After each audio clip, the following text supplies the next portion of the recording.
Hello, today we're installing Mudbuster fender flares on the old Polaris RZR Trail S. That is a lot more mud protection. Nice and form fitting. I do like up the front that there's these three clips to base off of. A little rounded in the corners. Maybe they got flattened in shipping, I don't know. They fit good, they look good. That back one though, you know what, I like that. I really like the looks of that back one. The RZR's been able to handle all the mud I've been able to throw at it. However, you notice the tires stick out a little bit past the stock fenders. So, Mudbusters has sent me these really cool fender flares. Nice and sturdy, curved to match the shape of the RZR, so they're going to look good.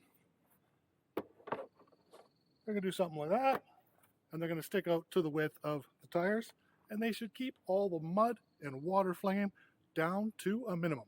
I've also come out to the middle of nowhere. Check out this view. It's a little cloudier than I was hoping for, but those are the Rocky Mountains, honest. Hopefully, everything I need to do the install has made the trip, because I'd hate to wander back to get one little tool. That ain't gonna fly. Let's take a look at what's in the box. We have two front fender flares. We have two back fender flares. And we have a little box of goodies. We have a bag of hardware. Bolts, washers, self-tapping screws, all that jazz. We have some paper instructions. I like paper instructions. A PDF on a screen is great. Sometimes you just want paper to fold around on the floor. And of course, we have a Mudbuster sticker. That's what's in the box. The tools we're going to need is a Phillips screwdriver, a hex key. I don't know what size this is. 1/4 inch drill bit, a 7/16 wrench and socket. That should about do it. I brought a few extras just in case. We start with these three little clips down here, which are going to line up with these three slots on the fender flare.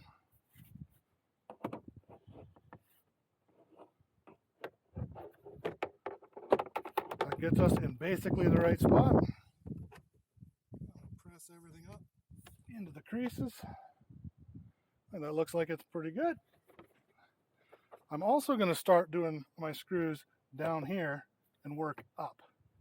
That way I don't get any slack or weird bows or anything in the fender.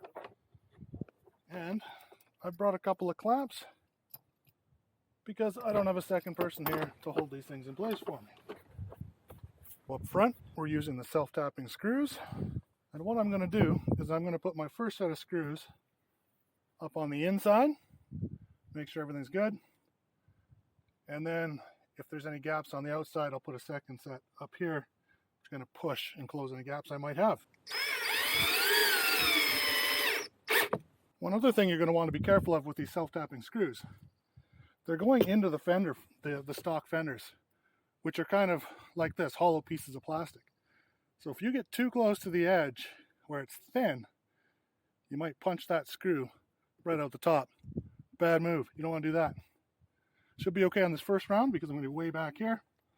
But when I get up to the front, I'm going to be careful, make sure I don't get too close to the edge and punch a screw through. Don't want to do that.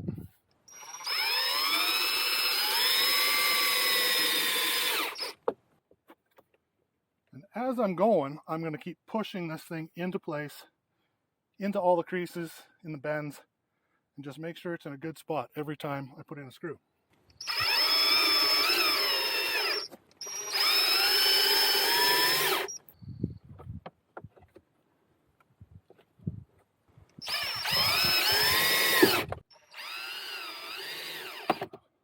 Okay, my first set of screws. Everything is looking good. See, there's a little bit of gap here. So what I'm going to do is put in some second screws and push those up and close those gaps.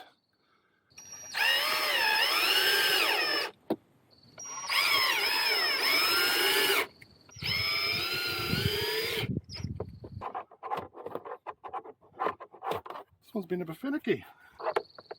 There it goes. Just the right spot. Goes on like hot butter. Same deal over here. I'm pushing this all in nice and tight. making sure everything's lined up. Looks pretty good. Clamp. Once again, I'm going to do the screws on the inside first.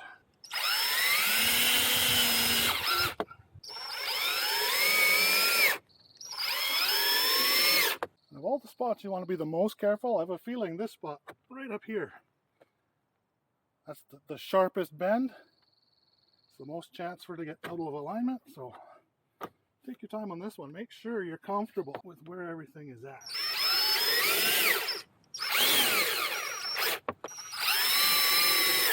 There we go. That one looks nice and good. What do we think of that? Looks pretty good. So just, again, little openings right on the bends. That looks okay to me. Sure, a little dirt and mud might get in there, but lots of room for the hose to get in there, clean it all out too. Okay, let's move on to the back. So, the back is going to use the bolts. We do not have those 3 little clip points back here like we did up front. So what I'm doing, I'm lining this up right smack in the crease of that fender there. And then this piece at the back, you'll notice some weird shapes and cuts and stuff. This back bit with the 2 holes, a bolt right there. So the flare is going to cut across that red reflector just a little bit. That looks like a pretty good fit. The clamp up here. So I got this piece lined up. After I get the bolts done, I will do that. I just don't have that many clamps and fingers and stuff. So 1, 2, 3, 4, 5, 6 little spots. I'm gonna drill that 1/4 inch hole.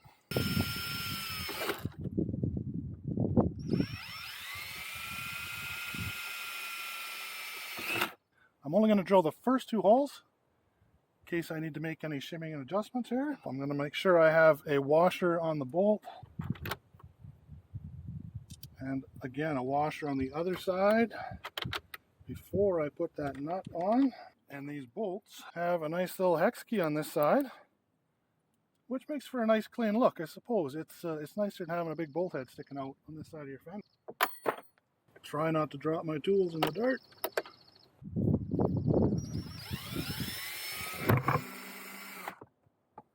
That's no good. Camera down. We'll see how that goes. While I'm drilling, I want to be very careful as I'm going through that I don't punch through the plastic and into the stuff behind.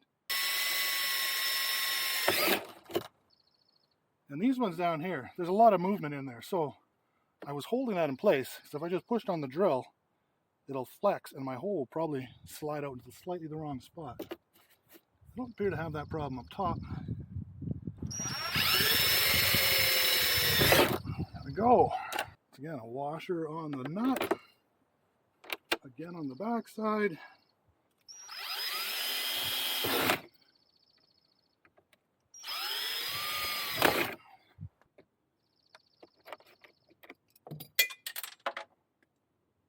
My clamp fell apart again. It'll be time to go buy a new clamp. There we go. That is nice and tight and good. Okay, so this one is taking a bit of twisting energy to get in the right spot. So I think I'm going to do it in 2 stages.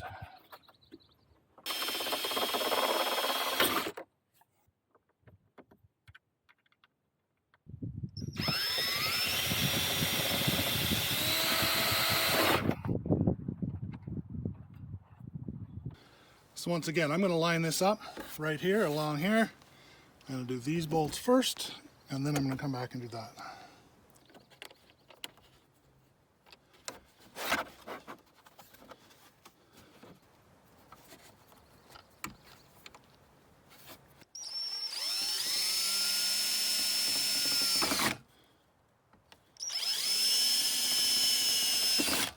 Again, I'm just going to do these front ones in case I need to shift anything around as I work my way back. And I am running out of washers here. What is going on? I'm officially running out of washers here. Maybe I'm not supposed to be putting them on the front, but I like the idea of having them on both sides, so I will likely just go buy a few more washers. Maybe I should have counted all my washers and bolts and nuts and everything. That'll teach me. Or maybe it won't. I probably won't. out next time either.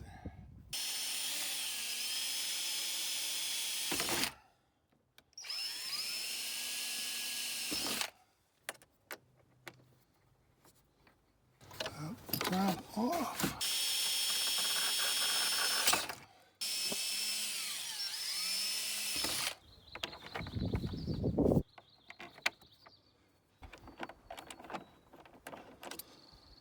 This one needs a bit of a twist as I'm getting it in shape here, so I am going to drill one hole, get it in place, and then come back and drill my other one after.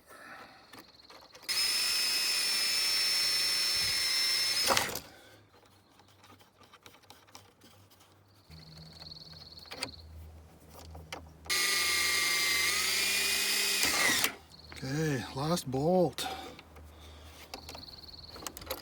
Done like dinner. Okay, so this is where I ran out of my washers, right on these two. I will either go buy more washers, because I need them for the back, or I might steal from all the fronts. I don't know if they're needed. I don't think they're needed, to be honest.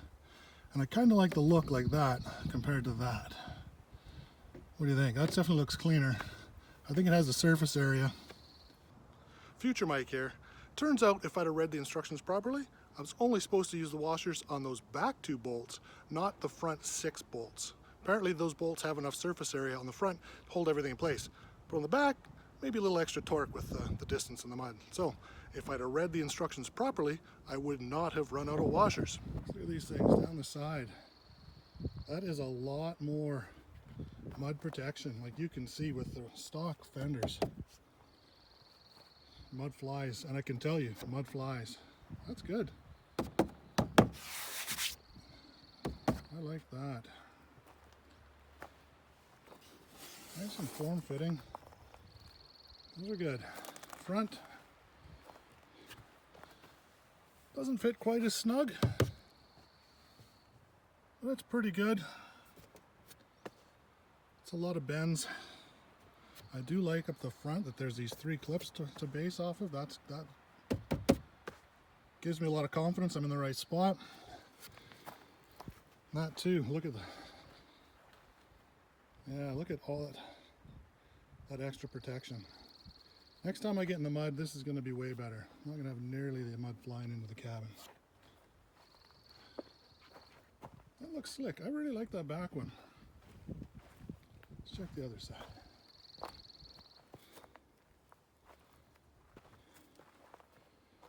Pretty much exactly the same. Just a little rounded in the corners.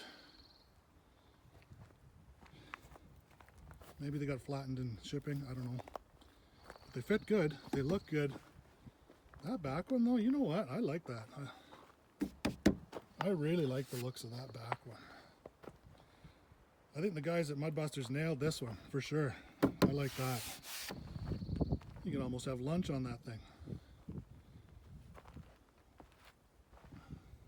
So what do you think of the look of these Mudbusters fender flares?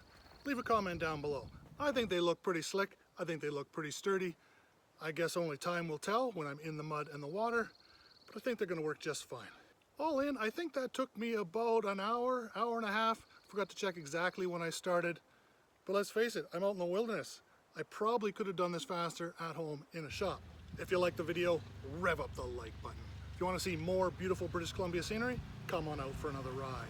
That's it for today. Thank you so much for watching, and I'll see you on the next ride.